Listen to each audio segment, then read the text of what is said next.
নমস্কাৰ এই মুহূৰ্তত আহি পৰিছে সন্ধিয়াৰ বহুকেইটা গুৰুত্বপূৰ্ণ খবৰ আৰু এনেকুৱা ধৰণৰ খবৰসমূহ নিতৌ চাবৰ কাৰণে এই চেনেলটো সাবস্ক্ৰাইব কৰি ভিডিঅ'টোত এটা লাইক কৰি দিব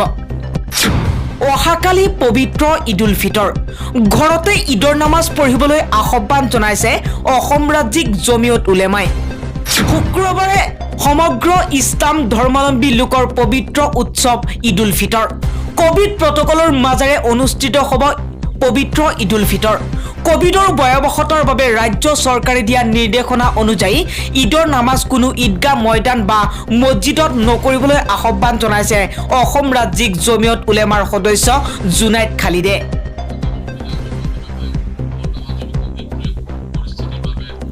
উচ্চতম ন্যায়ালয়ৰ অধিবক্তা তথা কামৰূপ মহানগৰ জমিয়ত উলেমাৰ সম্পাদক গৰাকীয়ে কয় যে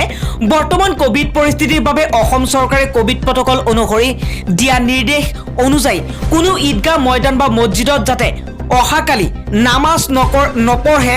আৰু মছজিদত কেৱল ইমামে ঈদৰ নামাজ আদায় কৰাৰ লগতে সকলোকে নামাজ সামাজিক দূৰত্ব মানি ঘৰতে পঢ়াৰ আহ্বান জনাই অসম ৰাজ্যিক জমিয়ত উলেমাই আজিৰে পৰা অসমত প্ৰতিদিনে 1 লাখ লোকক কোভিড ভেকচিন প্ৰদান কৰা হ'ব আৰু এই ঘোষণা কৰিছে স্বাস্থ্য মন্ত্ৰীয়ে বৰপেটা মেডিকেল কলেজ হাস্পতালত উপস্থিত হৈ ৰাজ্যৰ স্বাস্থ্যমন্ত্ৰী কেশৱ মহন্তই এই ঘোষণা কৰে ৰাজ্যত দিনে নিশাই বৃদ্ধি পাইছে কৰোনাত আক্ৰান্ত লোকৰ সংখ্যাই আৰু এতিয়া এই সংখ্যাই ভয়াৱহ ৰূপ ধাৰণ কৰিছে আৰু তাৰ প্ৰতি লক্ষ্য ৰাখি স্বাস্থ্যমন্ত্ৰী কেশৱ মহন্তই আজিৰ পৰা প্ৰতিদিনে অসমত 1 লাখ লোকক কোভিডৰ ভেকচিন প্ৰদানৰ সিদ্ধান্তৰ কথা ঘোষণা কৰিছে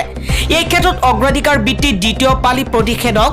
প্ৰদানৰ ক্ষেত্ৰত গুৰুত্ব দিব চৰকাৰে বৰপেটা মেডিকেল কলেজ হাস্পতালত পুনৰ আন এটা অক্সিজেন প্লান্ট প্ৰতিষ্ঠা কৰা হ'ব বুলিও স্বাস্থ্য মন্ত্ৰীয়ে ঘোষণা কৰে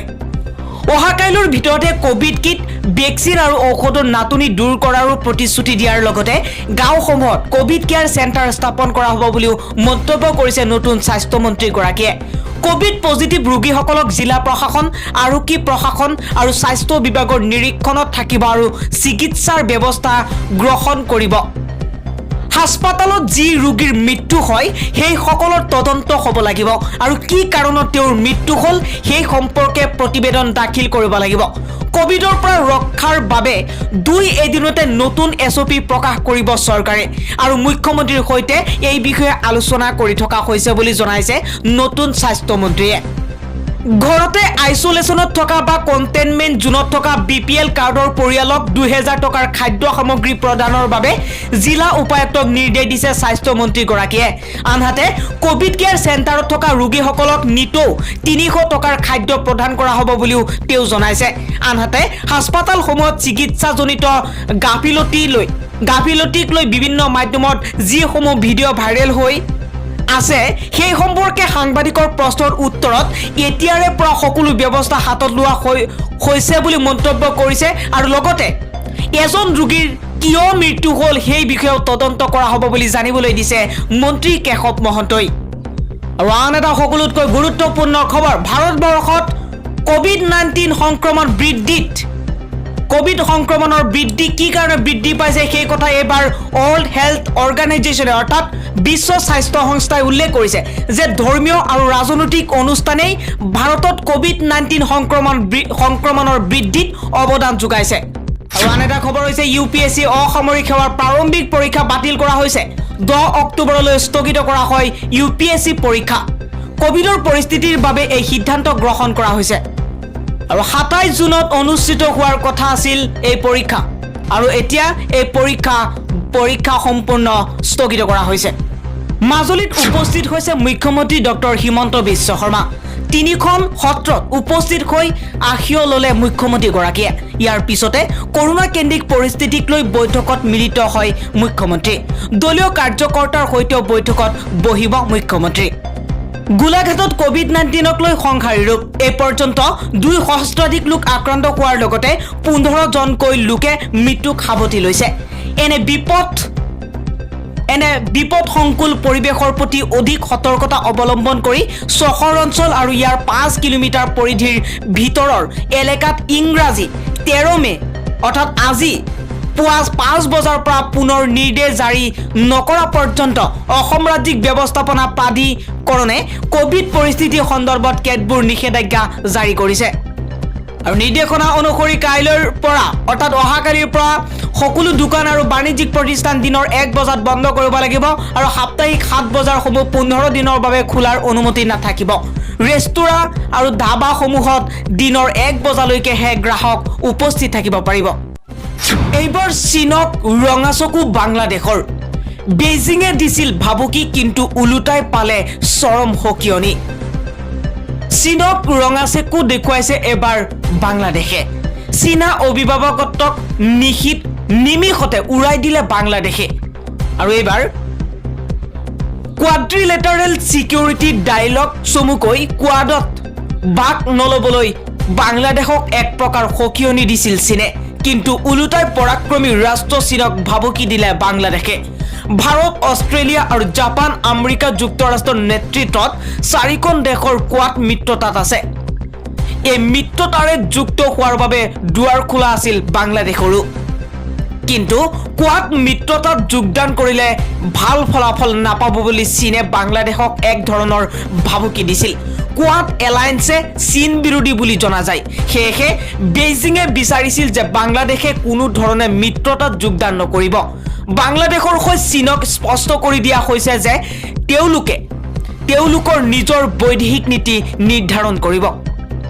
বাংলাদেশৰ বৈদেশিক মন্ত্ৰী ডাক্তৰ একে আব্দুল মমিনে কয় যে আমি যিমান সম্ভৱ ধাৰাবাহিকভাৱে বৈদেশিক নীতি গঢ়ি তুলিবলৈ চেষ্টা কৰোঁ কিন্তু আমি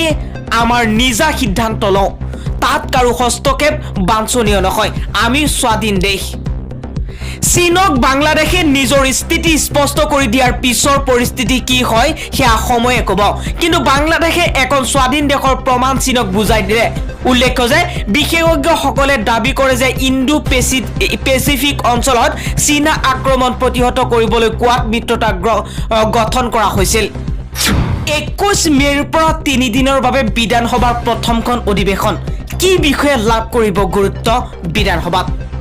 কোভিডৰ ভয়াৱহ পৰিস্থিতিৰ মাজত এই বিধানসভা অধিৱেশনে বিশেষ গুৰুত্ব লাভ কৰিব কোভিড পৰিস্থিতিয়ে এই বিধানসভাৰ নিৰ্বাচনত বিশেষ গুৰুত্ব লাভ কৰিব কোভিড পৰিস্থিতি চৰকাৰে কেনেধৰণে মোকাবিলা কৰিব বা এই ক্ষেত্ৰত চৰকাৰৰ ৰৈ যোৱা বিভিন্ন ভুল ত্ৰুটি দেখুৱাব বিৰোধীয়ে ইয়াৰ উপৰি অৰ্থনৈতিক তথা সামাজিক উন্নয়ন বিভিন্ন সমষ্টিৰ সমস্যাসমূহ নিৰ্বাচিত হৈ অহা বিধায়কসকলে দাঙি ধৰিব তাৰ লগতে বিভিন্ন বিভাগত পূৰ্বৰ চৰকাৰৰ দিনত ৰৈ যোৱা বিভিন্ন বেমেজালিসমূহ দাঙি ধৰাৰ উপৰি এই সন্দৰ্ভত বিভাগীয় মন্ত্ৰীৰ পৰা উত্তৰো বিচাৰিব বিৰোধী পক্ষৰ বিধায়কসকলে এই ক্ষেত্ৰত বিৰোধীৰ ভূমিকা লক্ষণীয় হ'ব যদিও বৰ্তমানলৈকে বিৰোধীৰ বিদায়নী দলৰ বৈঠক অনুষ্ঠিত হোৱা নাই লগতে দলপতি উপদলপতি কোন হ'ব সেয়া এতিয়াও নিৰ্ধাৰণ কৰা হোৱা নাই ইপিনে এই বিধানসভা অধিৱেশনৰ অন্য এটা গুৰুত্বপূৰ্ণ দিশ হৈছে বহু নতুন বিধায়কে শপত গ্ৰহণ কৰাৰ লগতে কাৰাগাৰৰ পৰা আহি শপত গ্ৰহণ কৰিবলৈ নিয়া আদালতৰ পৰা অনুমতি লাভ কৰিছে শিৱসাগৰ সমষ্টিৰ বিধায়ক অখিল গগৈয়ে তেওঁ শপত গ্ৰহণ অনুষ্ঠানত অংশগ্ৰহণ কৰি পুনৰ GMCHলৈ যাব তেওঁ সম্পূৰ্ণ নিৰাপত্তা বেষ্টনীৰ মাজৰে লৈ যোৱা হ'ব বুলি জানিব পৰা গৈছে বিধানসভাৰ অধিৱেশনত অখিল গগৈৰ ভূমিকা কি হয় সেয়া সময়ত লক্ষণীয় হ'ব খুদ চীনা বিজ্ঞানীৰ দাবী চীনে ইচ্ছাকৃতভাৱে বিয়পাই দিছিল কৰোনা ভাইৰাছ কিন্তু কিয় কেনেকৈ কৰোনা ভাইৰাছৰ উৎপত্তি আৰু সমগ্ৰ বিশ্বতে এই মাৰাত্মক ভাইৰাছবিধ সম্প্ৰসাৰিত হোৱাক কেন্দ্ৰ কৰি চীনৰ প্ৰতি বিশ্ব সম্প্ৰদায়ৰ সন্দেহ পৰিসন শেষ নহওঁতে পুনৰ এইবাৰ খুদ চীনা বিজ্ঞানীয়ে দাবী কৰিছে যে ইচ্ছাকৃতভাৱে চীনে সমগ্ৰ বিশ্বতে এই ভাইৰাছ বিয়পাইছিল লি মেং নামৰ চীনৰ ভাইৰাছ বিশেষজ্ঞগৰাকীয়ে এক আন্তঃৰাষ্ট্ৰীয় সংবাদ মাধ্যমক দিয়া সাক্ষাৎকাৰত এই দাবী কৰাৰ পিছতে সমগ্ৰ বিশ্বজুৰি ব্যাপক প্ৰতিক্ৰিয়াৰ সৃষ্টি হৈছে সাক্ষাৎকাৰটো লি মেঙে দাবী কৰিছিল যে প্ৰচাৰ হৈ থকাৰ দৰে কৰোনা ভাইৰাছ উহানৰ মাংসৰ বজাৰত উৎপত্তি হোৱা নাছিল এই বিশ্বত্ৰাসী ভাইৰাছ চীনা সৈন্যৰ গৱেষণাগাৰতে জন্ম কৰা হৈছিল যোৱা জানুৱাৰীতে মই এই কথা উল্লেখ কৰিছে যে যোৱা জানুৱাৰীতে মই ইউটিউবৰ মাধ্যমেৰে সকলো জনাবলৈ চেষ্টা কৰিছিলোঁ যে পিপলছ লিবাৰেশ্যন আৰ্মি চমুকৈ PLAৰ গৱেষণাগাৰতে এই ভাইৰাছবিধৰ জন্ম ইচ্ছাকৃতভাৱে ইয়াক বিয়পাই দিয়া হৈছিল চীন চৰকাৰে এই কথা ভালকৈ জানে লি মেঙে এই কথা উল্লেখ কৰিছে লি মেঙে দাবী কৰা অনুসৰি প্ৰচুৰ পৰিমাণৰ ধন ব্যয় কৰি এই মাৰাত্মক ভাইৰাছক জন্ম দিয়া হৈছিল ইয়াৰ জন্ম দিয়াৰ মূল লক্ষণটোৱে হৈছে মানুহৰ ৰোগ প্ৰতিৰোধ ক্ষমতাক দুৰ্বল কৰা মেঙৰ মতে প্ৰতিপক্ষ দেশসমূহৰ চিকিৎসা সেৱাৰ কাঠামো ধ্বংস কৰাৰ উদ্দেশ্যৰে বেজিঙে এইবোৰ কৰিছিল লি মেঙে আনকি তেওঁ উত্থাপন কৰা অভিযোগৰ উপযুক্ত তথ্য প্ৰমাণ আছে বুলিও দাবী কৰিছে আনকি তেওঁ দাবী কৰা মতে তেওঁৰ ওচৰত চোৰাংচোৱা বিভাগৰ তথ্যও আছে যিবোৰ চীন চৰকাৰে অস্বীকাৰ কৰিব নোৱাৰিব বুলি তেওঁ দাবী কৰিছে অৱশ্য বিশ্ব স্বাস্থ্য সংস্থা চমুকৈ WHO য়ে লি মেঙৰ এই দাবীক ভিত্তিহীন বুলি আখ্যা দি নস্যাৎ কৰিছে